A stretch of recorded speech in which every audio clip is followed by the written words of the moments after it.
Okay, I'm starting.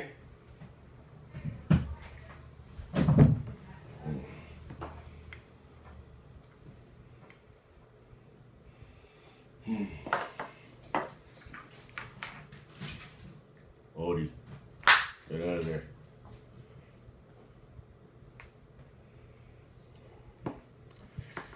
Sego, my name is Jason Kana Arbour. I'm a Wolf Clan from the Kaniengehaga Nation.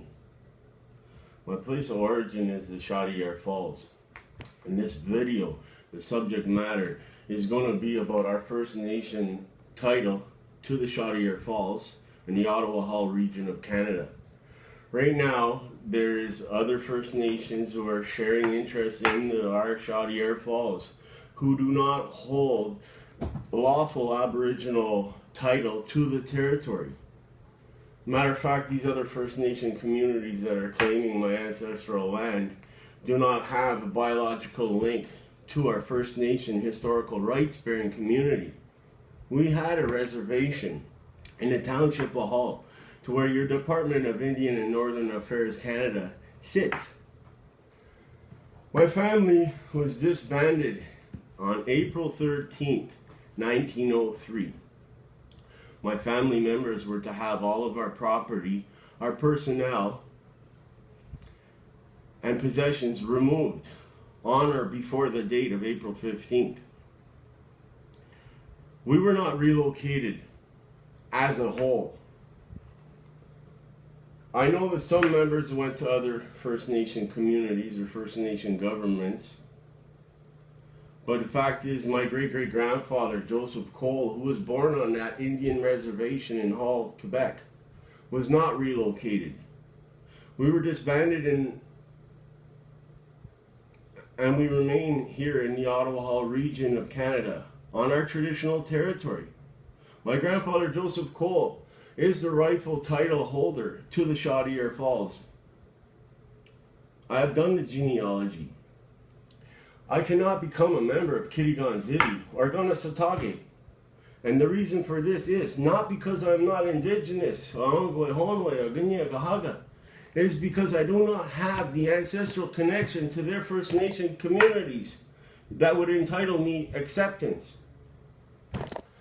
In order for me to be accepted in Kaniengehaga or Genocide, I would need to prove to them that I have that biological link to their community or to any of their ancestral connection to their territory or grounds. What they requested that I provide for them would be RG10 records, record group 10, Indian and Northern Affairs, or church records, or it's just any record of an event that can prove that you're linked ancestrally to their community therefore they would take it into consideration. Then they would go about your blood quantum or whatever it is that their community has control over to decide whether or not you would be accepted as a member of their community. The fact is, I was unable to provide any of these documents for those communities because I am not ancestrally linked to Kaniengehaga or Genocide in Lake Two Mountains. I'm ancestrally linked to the Chaudière Falls. Now what I'd like to do is take a little bit of your time and explain to you about our heritage, my family's origin, and where I'm from. We're going to start back in the 1600s, before European contact, when we Canadas, we roamed freely around our territory on the Ottawa River, St. Lawrence Valley, northern New York. So we were technically in eastern Ontario, western Quebec, and northern New York, us Kaniengehaga. This is our traditional territory. In the 1600s, the French showed up in the Ottawa Valley in Canada. Champlain and his allies, their stories that he wrote about offerings of tobacco when he was passing through the Chaudière Falls with some of his allies. We were there. One thing that Champlain does not write about is the massacres that took place in Canada, in the Ottawa-Hull region of Canada. One massacre that I'd like to speak about right now happened in the early 1600s. This is before there was recognition of any First Nation governments or communities in North America by New France or the French.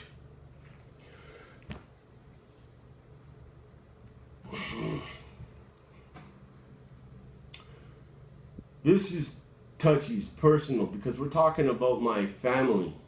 My family. In the early 1600s, when the French came up, we had already occupied our territory. Matter of fact, we had a fortified encampment in Canada, we call Canada, in Thorbolton, Ontario. It's on the south side of the Ottawa River.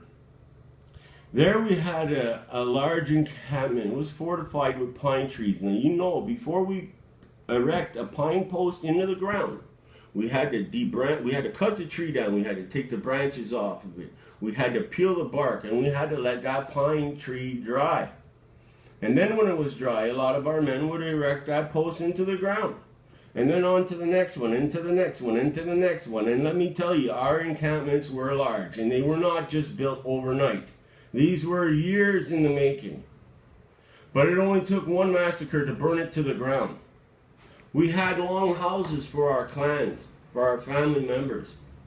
But we also had houses for our food that would sustain us over the year, over our long winter period. Because we worked hard from spring to fall to gather. We had agriculture where we oversaw our own agriculture of corn, beans, squash, tobaccos, and sunflowers. There was a lot of things that we did grow on our own. But a lot of them, other majority of the stuff, berries, we would harvest, fish, we would harvest and smoke. We never faced famine until our village was burned to the ground by the French. Now, they don't want to speak to this, but as long as somebody else is telling our story, whether it be a First Nation from Pikwakanon or First Nation from Kaniengehaga, they are not speaking from our First Nation in Ottawa-Hull or what happened. A lot of you don't know this. And I understand. But we respect and deserve to be accommodated.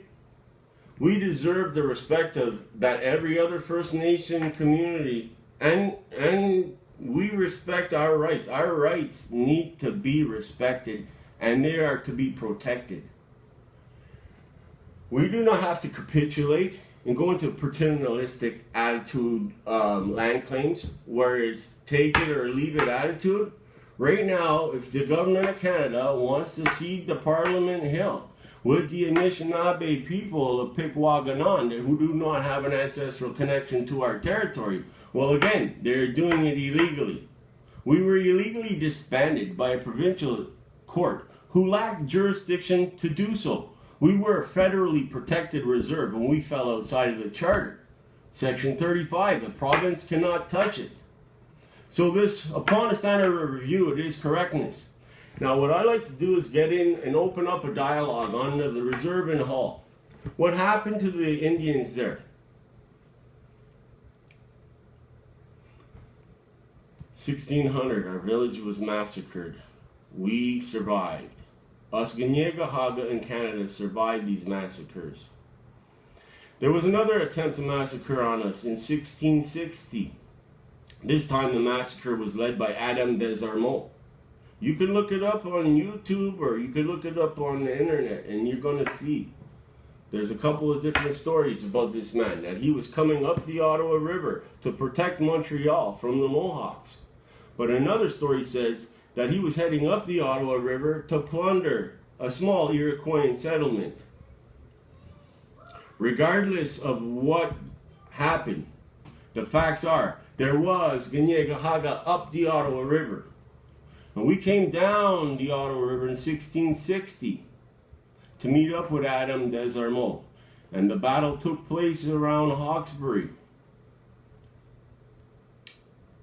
This is still 10 years before there was a record of or recognition for any First Nation. I believe it was Kaniengehaga that got recognition in around 1670. So we're talking before the recognition of the Mohawks in Kaniengehaga. We have Mohawks up here in Ottawa-Hull at the Chaudière Falls. So there was a record of these events in 1660. Now I'm going to fast forward 100 years into 1800.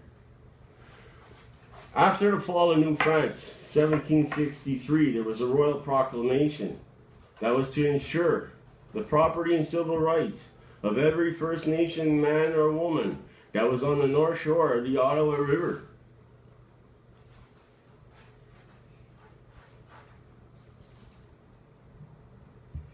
In 1800, a militia came to our land in Genocide, the Chaudière Falls. This is what we called the Chaudière Falls before European contact. It was Genocide. And Genocide, it means floating pot. Now, along with my ancestors in the Chaudière Falls were well skilled in creating ceramic pottery. This pottery was domesticated. It spoke to our First Nation. It spoke to our family, to our clans. It says a lot. If you learn to read our pottery, it's not just pottery with little designs. There's meanings, specific meanings to our pottery, to our language, everything. Another thing is Kaniengehaga, and how specific our language is, and it has meaning. Kaniengehaga, it has meaning. It means people of the place of the flint. My ancestors' place of the flint is the Chaudière Falls. This is the place my ancestors had quarried limestone flint on Onondaga Church. Here we made tomahawks, skinning tools, arrowheads, gouges. All of those implements that we made, we quarried at the Chaudière Falls. Some of the stuff we quarried, we brought up to Kana, which is only about 1.5 kilometers, maybe 3 kilometers away from the Chaudière Falls. Not too far. We weren't too far. Now, Genocide, floating pot. I was told that the mist that arose from the Chaudière Falls resembled that of a steaming pot, and hence the name, floating pot. If you were to bring your canoe up into the Chaudière Falls, if you could make it up that current on a nice morning and float in the mist, it would resemble you were floating in a pot. And this is what I was told. In 1800, a militia from Massachusetts, an English militia, a group of about 25 families, led by Philman Wright, swore allegiance to the crown. And he walked up a frozen Ottawa River, I believe it was March 7th in 1800. He came to settle in our Genocide. He came and he told my ancestors that he was going to live beside us in harmony. And if we had any concern, that we should contact his government, which a lot of us knew nothing about. We chose harmony. Matter of fact, we assisted the new people, and we built them shelters. We allowed them to use our farm, our farm. Philman Wright's first farm was called the Gatineau Farm, or Genocide Farm. And there, he grew hemp. Now, with him, he brought tools, rules, laws, and guns. We had no other option. And it wasn't that we didn't appreciate these people and what they had to share with us, as long as it was positive and healthy and well. But the facts are, we were suffering from pestilence since European contact. And there was massacres. So it was a real troubling time of uncertainty for our people, but we chose peace. There was wars that came to our area after Philman Wright arrived. There was the Shiner Wars, around 1820 or 1830 or 1840. There was wars up here around the time when they were bringing the canal, which a lot of people say that the canal was made to keep the Canadian border protected from Americans, or to keep the Americans out of Canada, when in fact the canal was made to bring the Americans to Canada and their tools and their supplies. I really don't see the difference between the English in Boston or Massachusetts and the English here.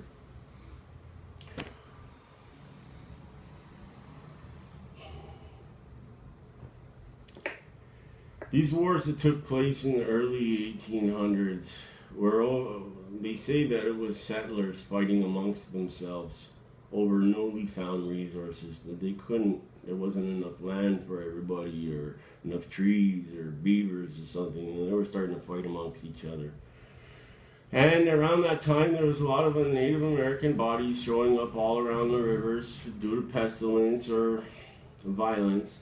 And of course, they're going to blame it on us on the Ottawa-Hull. Like we had no integrity.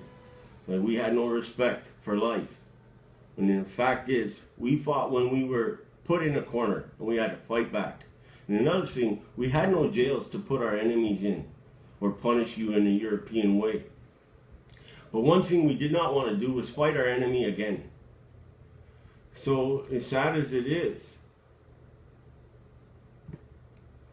and was what it was. But we're talking about today, and we're talking about the truth. What I really want to talk about is not compensating me or my family, or oh, look at me, I'm a Native American or anything. What I want to do is I want to speak about the people from that reserve. I want to speak about this reserve.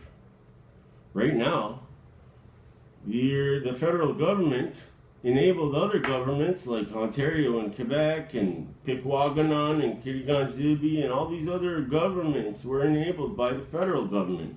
Now this federal government of Canada wants to cede my family's territory with Kirby White Duck and I believe it was $300 million and 117,000 acres of scattered land that would be municipalized or anything. But anyways, he has no right, there's no right to sell my family's land. This is my family's land. My reserve, our band, was nothing more than a big extended family. My great-great-grandfather Joseph Cole, who was born on that Indian reservation in Hull, Quebec, had brothers and sisters. He had aunts and uncles and grandparents who had cousins and aunts and uncles and sisters and brothers, and that's what we were. We were just a group of a big family. Kirby White Duck, I'm asking you to accommodate my family's interests since Taku v. Canada. Since the notification is being given, the federal government has an obligation, a fiduciary obligation, to include and accommodate our First Nation interests, especially when you're going to deal with our territory. We were evicted from our land in 1903.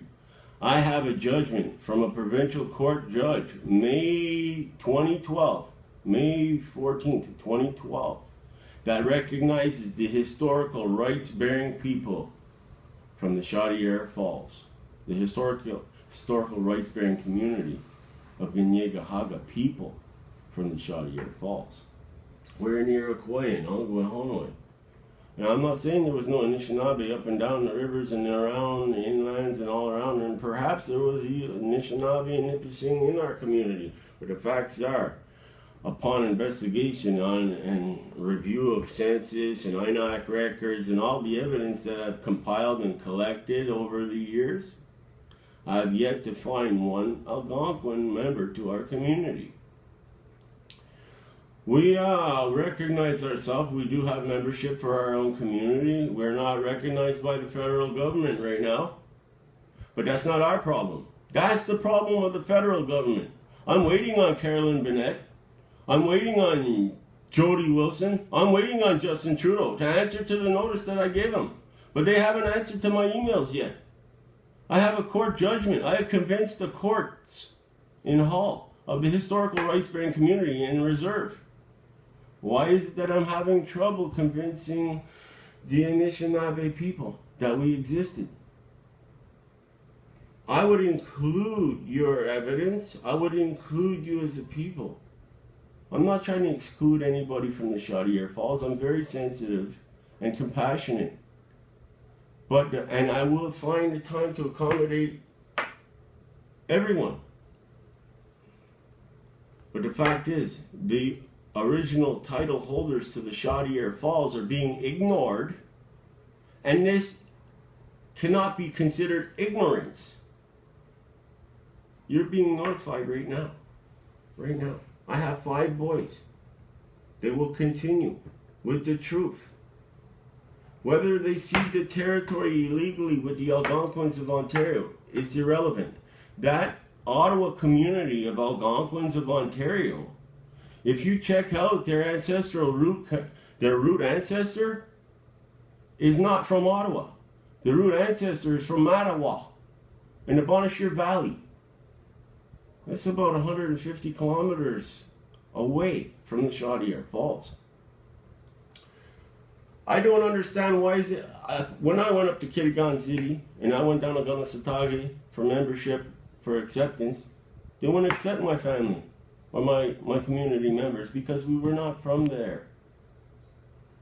Why is it that they are able to come down to our reserve and benefit from our natural resources and our economic development in our geographical region? This is unfair. This is unjust. Unjust.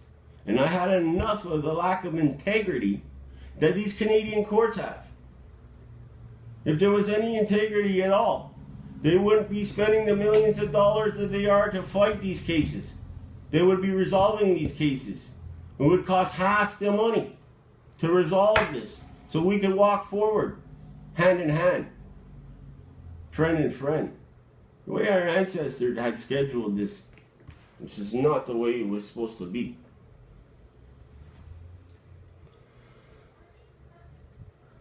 In 1843, these new people that arrived, we opened up our arms and our homes and our hearts to these people. Around 1843, after the Shiners Wars, these Europeans had enveloped our community. They forced us in to this little reserve, a scant reservation, a couple of city blocks. And in 1843, what happened, it hurts. It hurts me dearly, it hurts my family, and it hurt every one of my ancestors as they watched these Europeans desecrate our Indian ossuary, our sacred burial ground. This is a place that we entered our ancestors when they passed on. This was a place that we entered them in the holiest of fashions to enter their spirits as they traveled to the next spirit world. When they left this spirit world to go to the next spirit world, we entered them into the ossuary. In that ossuary, they would bring implements like gouges so that they can grow corn, beans, squash, tobacco, sunflowers when they arrived at their next destination. But in the ossuary, we also honored our clan. I'm a wolf clan. And in that ossuary, we had 2 wolf skulls. And this is to honor our clan. There was tomahawks that were petrified as well. These were Angwahonwe, ball pin war clubs. And we know that it takes a long time to turn wood to bone. This Indian burial ground was desecrated. They dug up my grandparents. I don't know if you can comprehend the profanity. I don't know if you can feel this. It's disgusting. But if I was going up to your house and dig up Justin Trudeau's parents, or Brébeuf, or any of those, I'm pretty sure they would be upset. And then they would truly understand how I feel.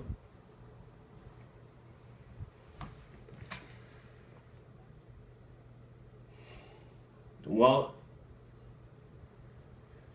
They dug up 20 or so skeletons. Dr. Van Cortlandt Wright from Bytown.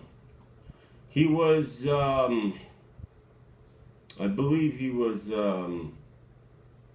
financial minister or something to do with finances in the city, but he did have his own personal museum. Matter of fact, in 1843, it was Canada's largest museum.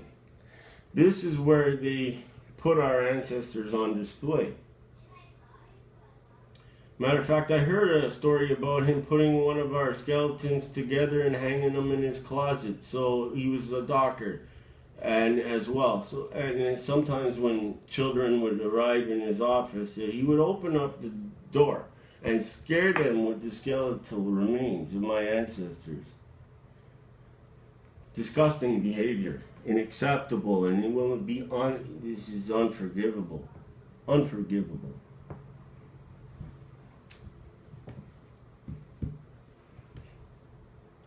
In 1867, the provinces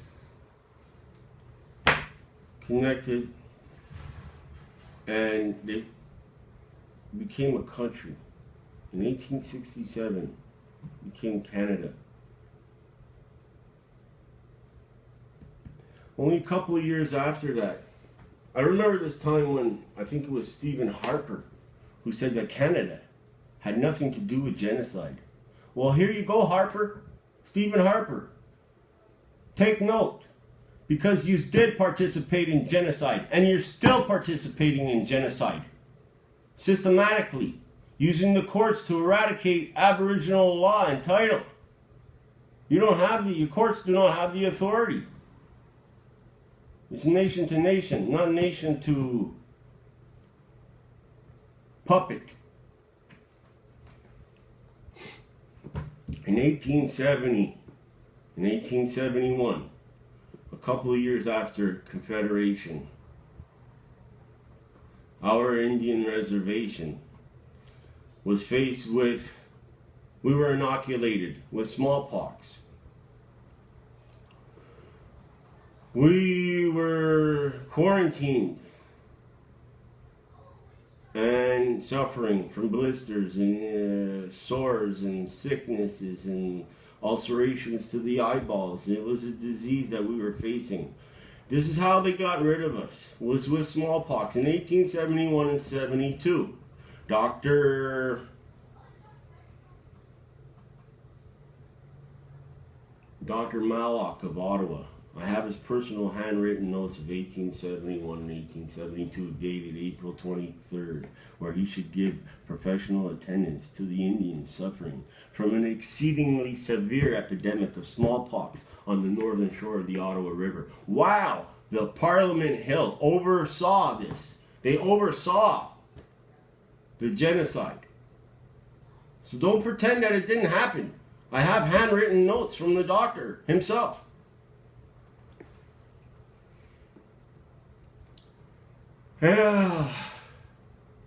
Several of the sick remaining were under the age of 12 years. This is how we lost our tongue. Could you imagine 9 out of 10 family members perishing to a disease where they already had vaccinated other reservations? Because in 1871, 1872, was there smallpox in Ganawagi or Ganasatagi or Kitigan-Zibi or Pikwaganon or any of the other Indian reservations, or was it just ours? Was it just us? Was it just us that they wanted out of Ottawa-Hull? You know, by removing our Indian ossuary in 1843, you can now say it's not Iroquoian. You can say it's Algonquin if you want. You could say it's Nipissing, you could say it's Potawatomi or Ottawa. You can say it's Dakota, Cree, or whatever you want. You could say it's Japanese if you want. But the truth is, this is Kaniengehaga territory. You call us Mohawk, but that's not our mother tongue.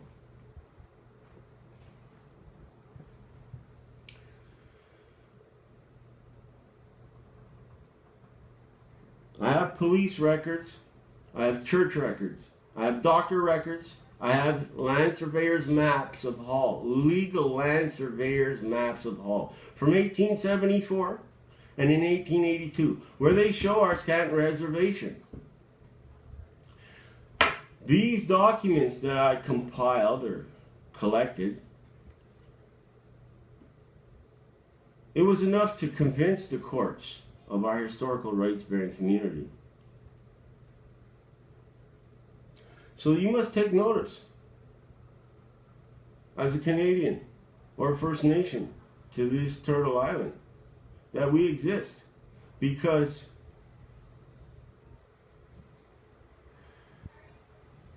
it can no longer be considered ignorance. Now it is going to be considered arrogance. We exist. I exist. We survived these onslaughts. We survived these massacres. We survived the genocidal biological war agents. I was 2 months, my whole family, my very existence is 2 months away from existence because Joseph Cole's parents were murdered by smallpox in the Indian Reservation in Hull Township, to which INAC is now illegally selling to Windmill Corporation and Developments. They weren't going to put condominiums up on the Chaudière and Albert Islands. But this is Indian Reserve land. And they're not, the Canadian government has been given notification. The courts gave me a judgment 4 years ago. And Carolyn Bennett knows. It's time to take action. It's not me. There is a we. Just because I do not have us all here. I could call up on my aunties and my uncles and my cousins because they are all registered with our community. And I could have them all standing behind me while I do this video for the people. But that is unnecessary. It's not you, the people, that I have to convince. I know who I am. I'm not looking to be a member of your community. We have a community. What I like to do is have your attention and have you pay attention and accommodate our interests. There's no reason why we should not have our land base. Everyone else in the world is here on our land, benefiting from the resources and revenues. It's time to accommodate us First Nation people.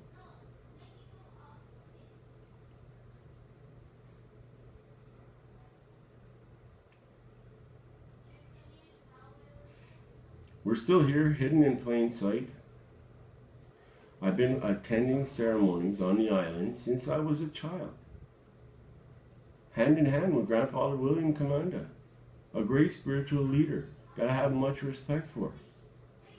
He taught me my daily ways. You see, I am also a Anishinaabe, a Mushkaka Shegerini from Lac-Simon. I have an ancestral connection to Algonquins too. But it's my Kaniengehaga ancestry that leads back to the Chaudière Falls, not my Algonquin ancestry. And I feel kind of selfish getting into the Algonquin Mohawk thing, because it's not about division. It's about inclusion. I'm not excluding Kiriganzibi or Pikwaganon from the spiritual significance that they have to our place of origin. I respect the fact that they offer tobacco to the gods of the falls. But the fact is, it is spiritually important to us as well. Because without the arrowheads, without the skinning tools, without the tomahawks, we wouldn't exist. We couldn't sustain our livelihoods. And again, it speaks to us as a people. Kaniengehaga, without these, the place of the flint, we would just be the people. Not the people of the place of the flint. Anyways, this is my first video, my first time sharing with the public. I have, well, on video, I have participated in ceremonies where I have spoke in public at pipe ceremonies, only to be interrupted rudely by others while I am speaking holding an eagle feather. I had waited patiently to speak, respectfully, patiently, and respectfully for my own turn. But I feel by sharing with you this way, I won't be interrupted.